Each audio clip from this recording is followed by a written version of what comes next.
I keep seeing videos of people claiming that women couldn't have their own credit cards until 1974, or sometimes 1976. And I have to say, as a historian, that's really not true.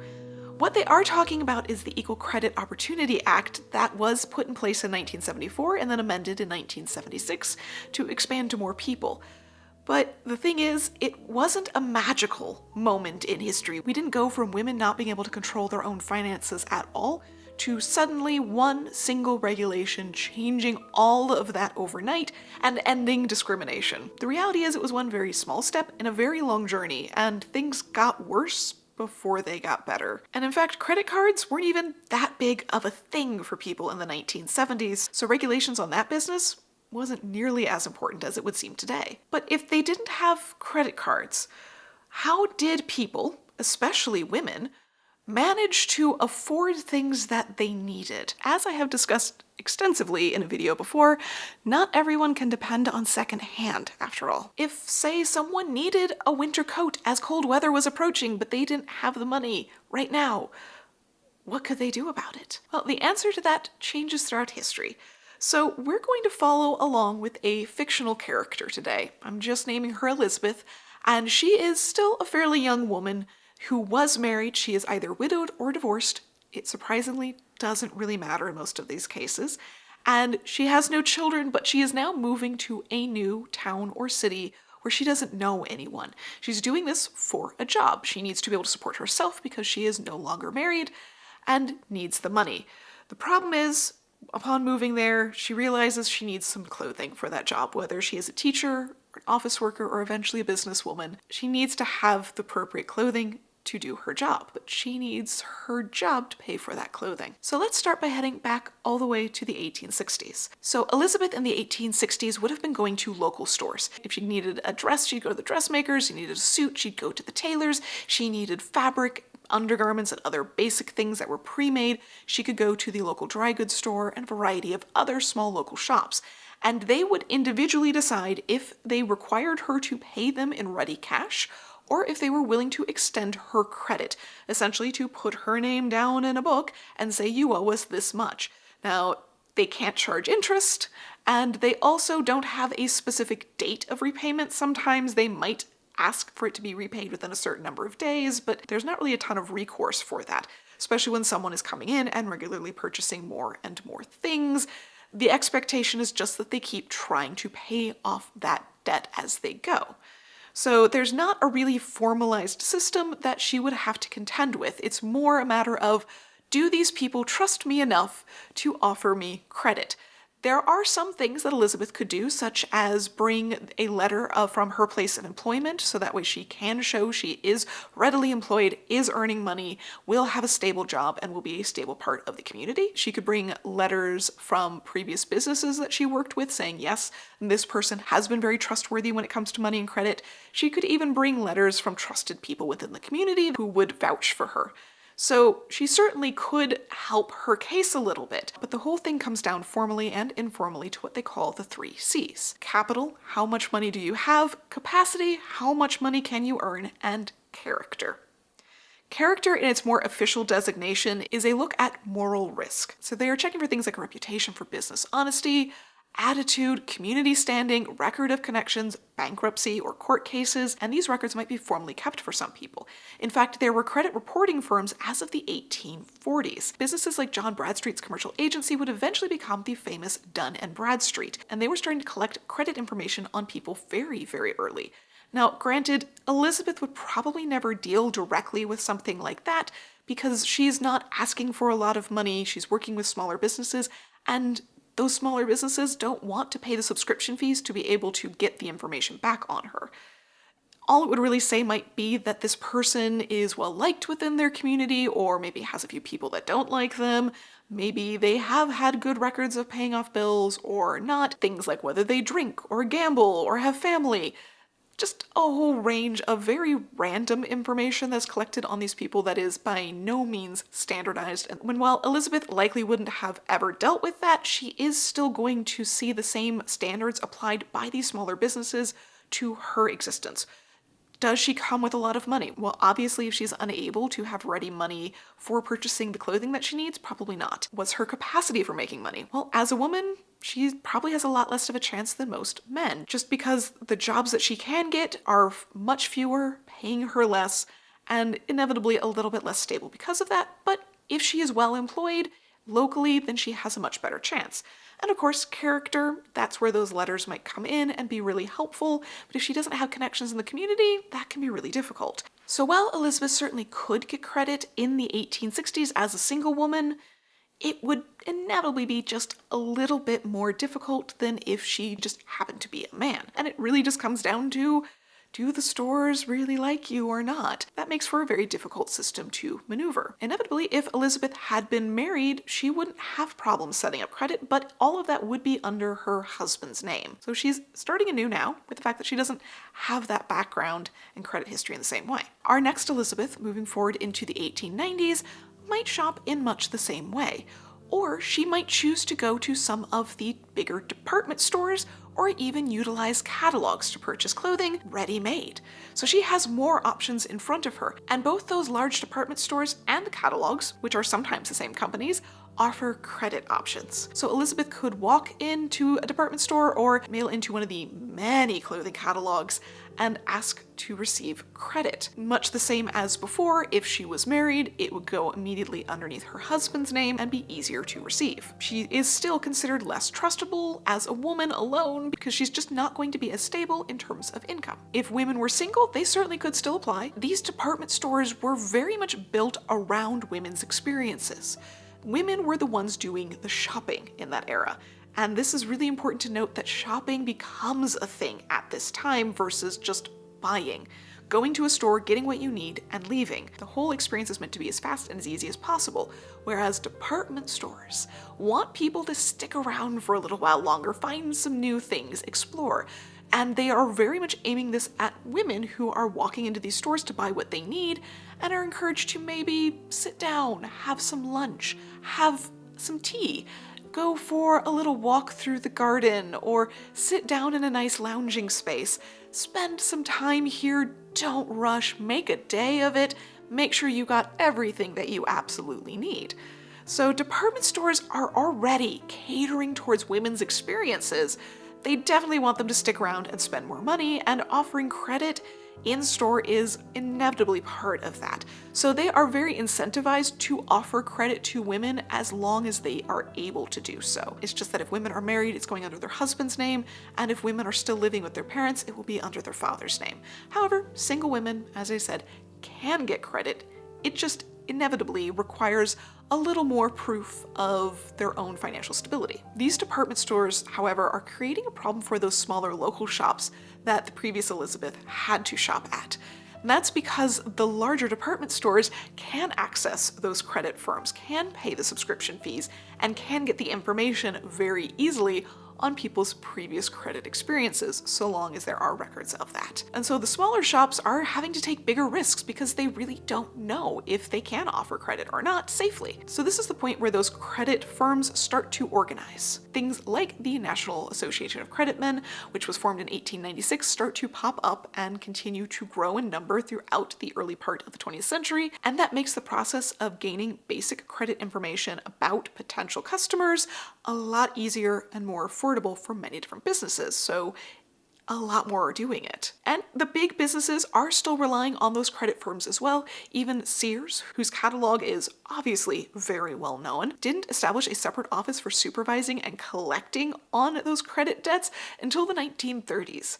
So pretty much everyone was relying on these same groups of credit men. So what were people like Elizabeth to do if it turns out she didn't have the best records with the credit firms, or if she just didn't have enough records at all with them for people to trust giving her credit? The answer might be loan sharks. As we go through the early 20th century, loan sharks start becoming a really common option for people who don't have good credit standing and are fairly desperate. The issue is, of course, that they charge absolutely crazy levels of interest. We're talking 100% or more in many cases. So it's something that would have to be paid back very quickly, otherwise debt would start to be a major problem. This, of course, is if you just need ready cash.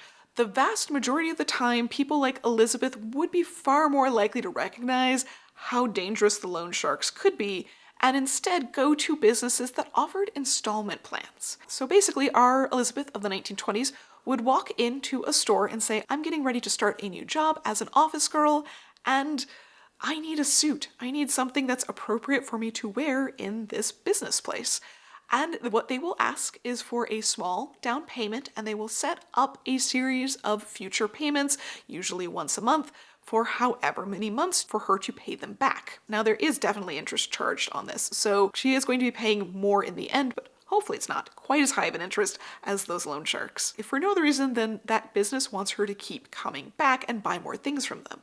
But this sort of installment plan concept was becoming incredibly necessary in a time where large items, very expensive items, were going from luxury to necessity. Things like automobiles or kitchen appliances, which people didn't necessarily need before, are really necessary to be able to function in modern society as of the 1920s. And most people can't afford to pay cash for that. Add in that finance companies and banks were coming up with a whole new system of buying that debt from the companies, because inevitably something like an automobile dealer who would have to full out purchase the automobiles and then sell them on installment plans and hope that they get enough money in on the regular to keep doing business would much rather sell off that entire debt, make a little bit of money right now, and be able to turn around and buy more product. So that's what those finance companies started offering. The important thing for Elizabeth, though, is that this sort of purchasing of clothing was incredibly common.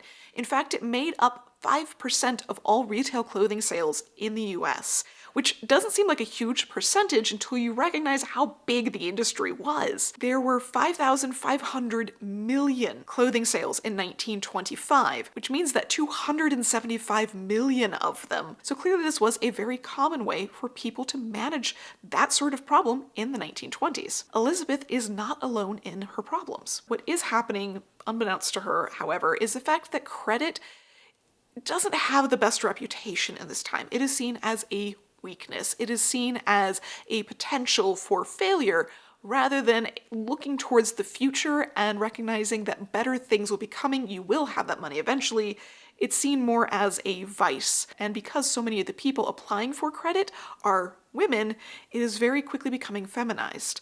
Credit is something that is done by women of the household that need money in order to let their household operate, and that doesn't exactly look that great on the men of the household.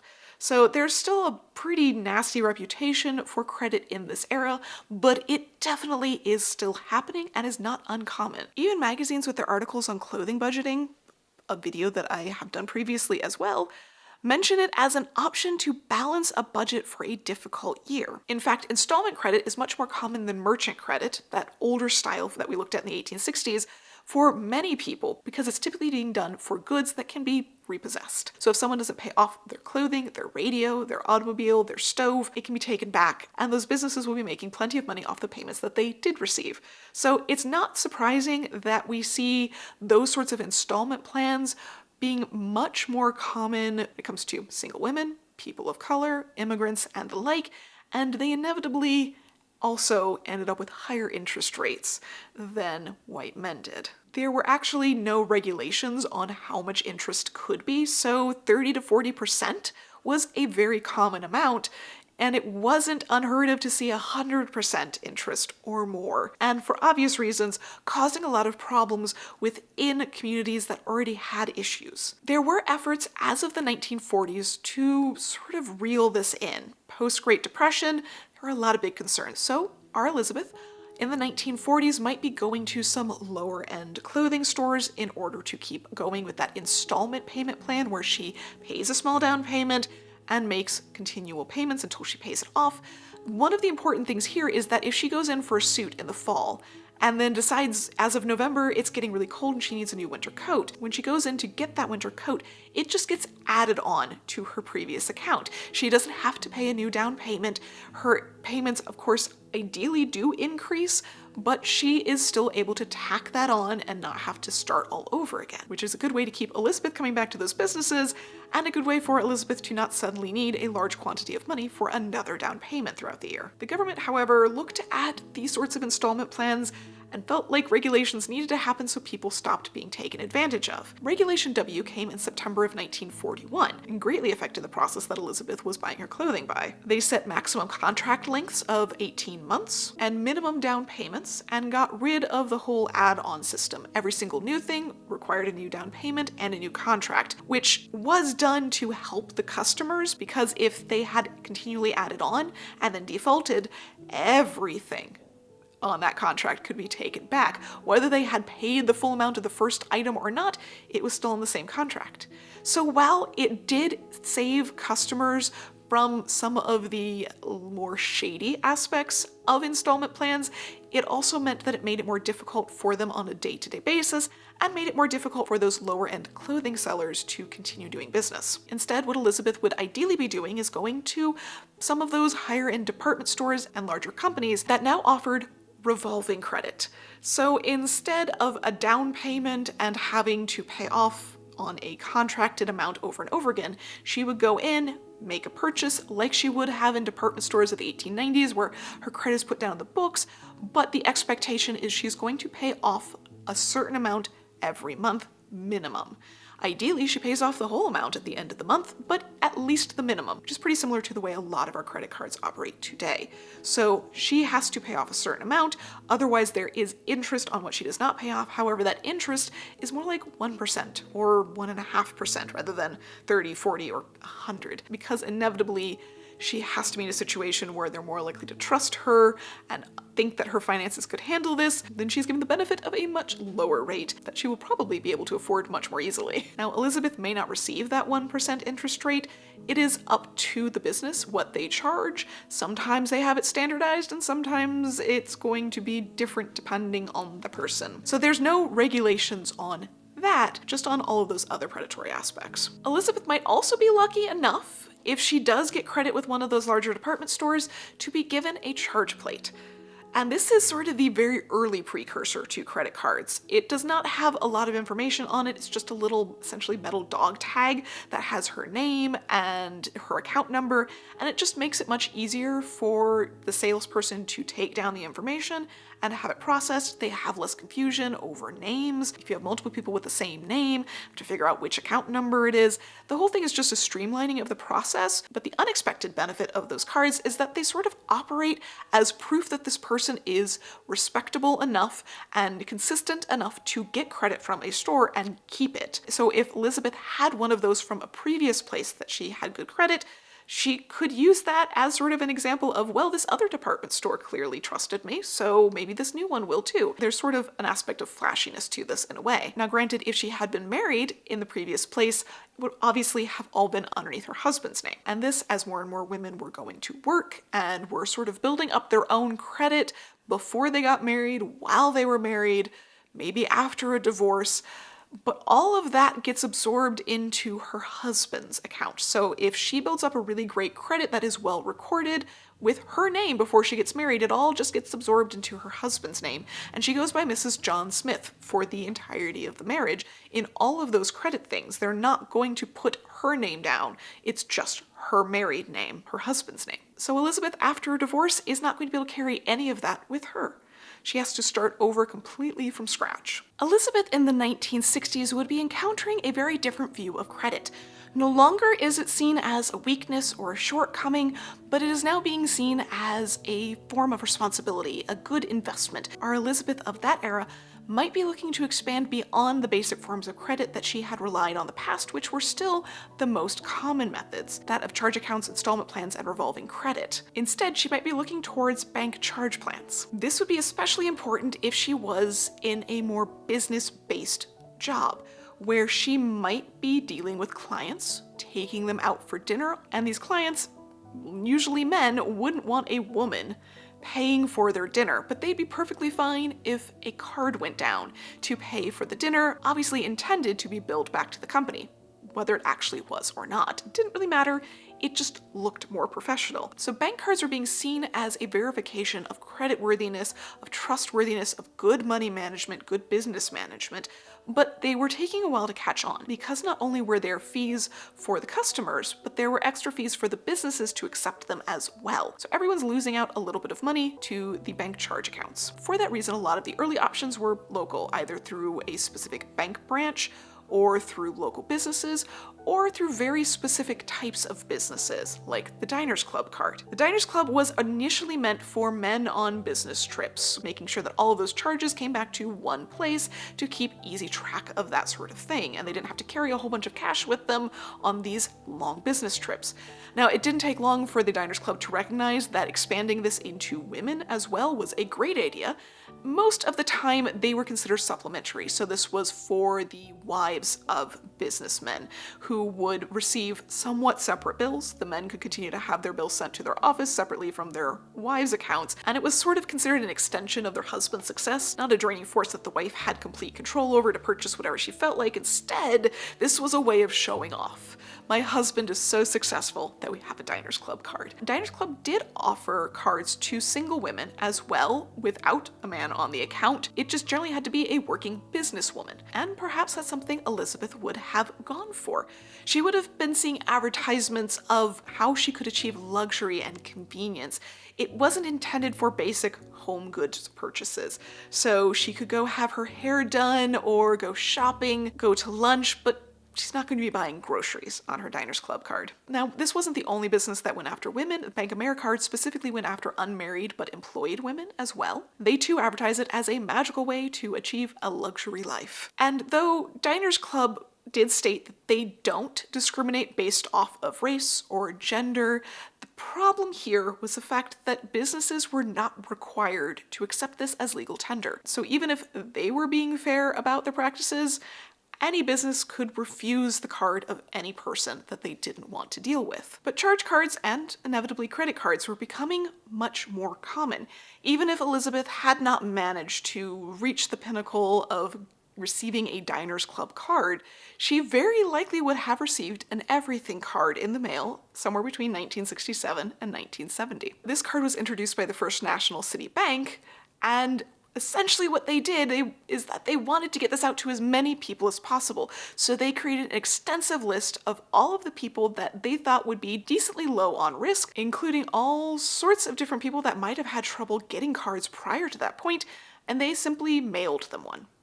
And unlike today, where you get a credit card in the mail and you have to call a number and put in a whole bunch of information in order to activate it, well, there's a reason you have to do all of those things.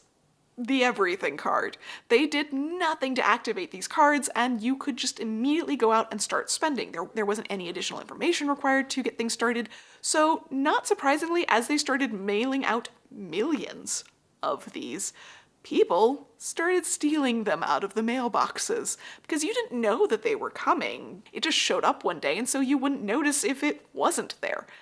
But those thieves took great advantage of it, and there were massive cases of fraud throughout those years. Not surprisingly, it didn't last very long, and by 1970, the whole process of just simply mailing people a credit card without them asking for it, with no other forms of identification needed, was made illegal in 1970. In just those 3 short years, over 100 million cards were mailed out.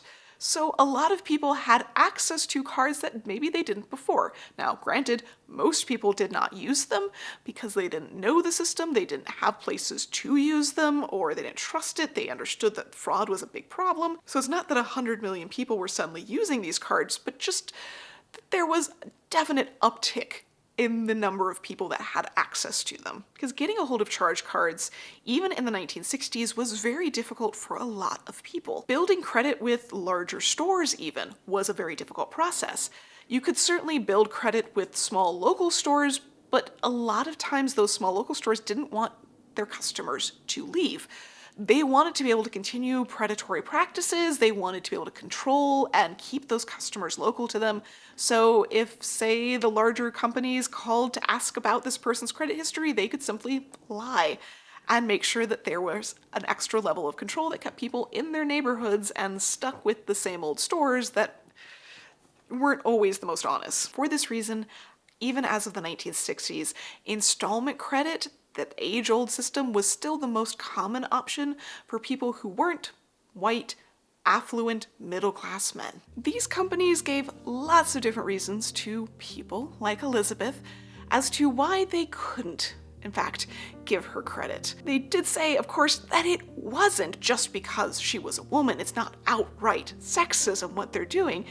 Instead, it's because of things like confusion over names. As she was Mrs. John Smith for a while, it just gets really confusing to deal with even more names. If they had Mrs. Elizabeth Smith or Miss Elizabeth Smith, are they different people? Does that change as she goes through her life? Or how does it get connected back to her husband's name when they're married? How does she manage to take things with her? There's just too many people with the same names and name changes. It's just all so complicated, and their poor little systems can't handle it. They also cited things like state laws that supposedly made husbands responsible for their wives' debts, which didn't really exist as of the 1960s and really were more often just court cases that happened where husbands had been previously considered responsible for their wives' debts, but that was much more common than, say, actual full-out state laws and regulations on that. They also said that things like maternity leave would make them much less stable when it comes to their income. They might at any point in time go months without getting paid. Of course, you know, women just having children every single year rather than just 2 or 3 throughout an entire life. Such a big impact on their work schedule. Even saying things like alimony and child support couldn't be counted as consistent income because they were so often left unpaid. So because of men's refusal to pay what they owe, women were seen as the ones that were less reliable. And these companies instead would just go, look how many women have credit cards with us. Clearly, we aren't basing our judgments off of gender if there are this many women with cards. But of course, failing to acknowledge that they weren't under their own name or independent of their husband or father. So companies continued to claim that Elizabeth would be perfectly fine getting her own card, but the reality was they had so many reasons to tell her no. And while some companies like the Miss Card did advertise specifically to women operating independently and managed to get them credit cards, it wasn't a widespread option just yet. Credit cards weren't that widespread of an option for everyone yet either, so it hadn't been seen as that big of a deal just yet. But the Consumer Protection Act of 1968 started to look into whether discrimination was actually happening on a statistical level, trying to figure out if people were being denied credit of any different type because of their race or gender or age or any number of other factors. And so there started to be an awareness as more and more people found that credit cards were a necessary part of their lives. And so in 1974, we go all the way back to the beginning of this video, and we see the Equal Credit Opportunity Act that at first focuses on gender. The 1976 amendment to this also adds in race, age, country of origin, and other things of that nature.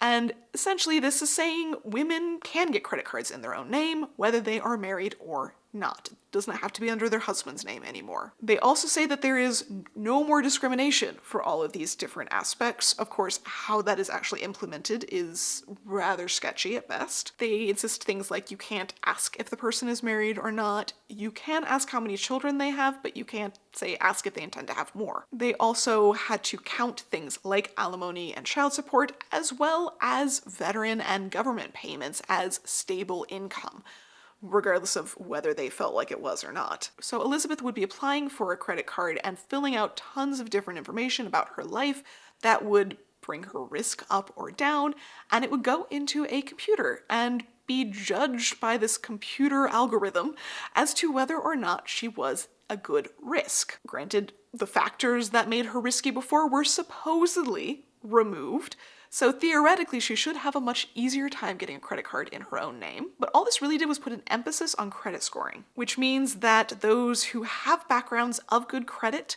those who come from affluent families, have previous business dealings, have experience with lots of other types of credit, will end up with higher scores. Those with financially difficult backgrounds will not have the history, the experience, the other numbers to help bolster their score. So the discrimination is still kind of baked in a way. They even attempt to do things like use zip codes as part of the scoring system, which of course ends up in court because zip codes, especially in the 1970s, would have definitely told you what sort of background someone has, whether race or immigrant or poverty, all of those things. And since that was supposed to not be included in this non-discriminatory system, they did have to take that out. But there were plenty of other things that sort of hinted towards that. So even as of the early 1970s, only a little over 50% of families were actually using a credit card. This did start to grow throughout the decade and into the 1980s, but it was still seen as a bit of an indication of status and wealth. It was not the typical existence for most people to have and regularly use a credit card. The FICO score, which is an amalgamation of a few different companies' credit score systems, doesn't come around until 1989, and it isn't even commonly used until after 1995 when Freddie Mac starts using it for all of its mortgages.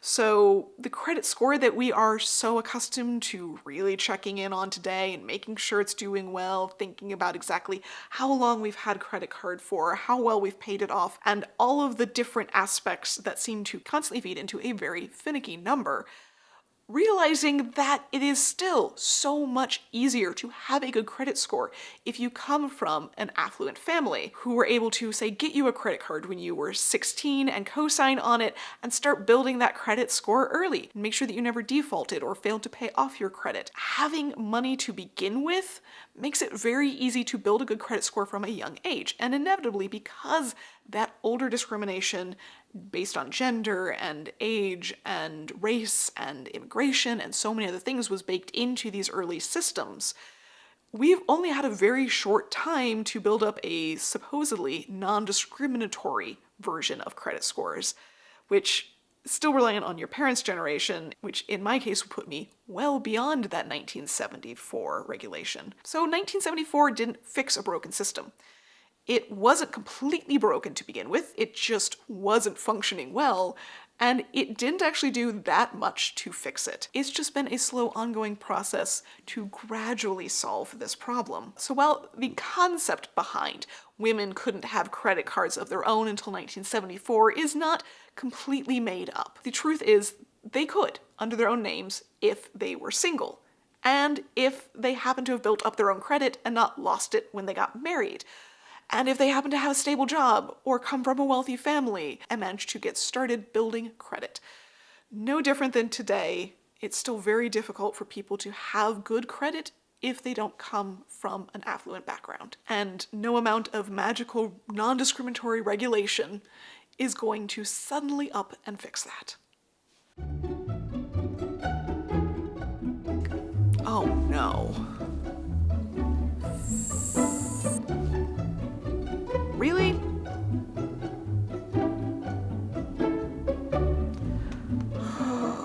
These were not intended for, so clearly these, everyone, do you want up? Okay, there you go. What are, ma'am?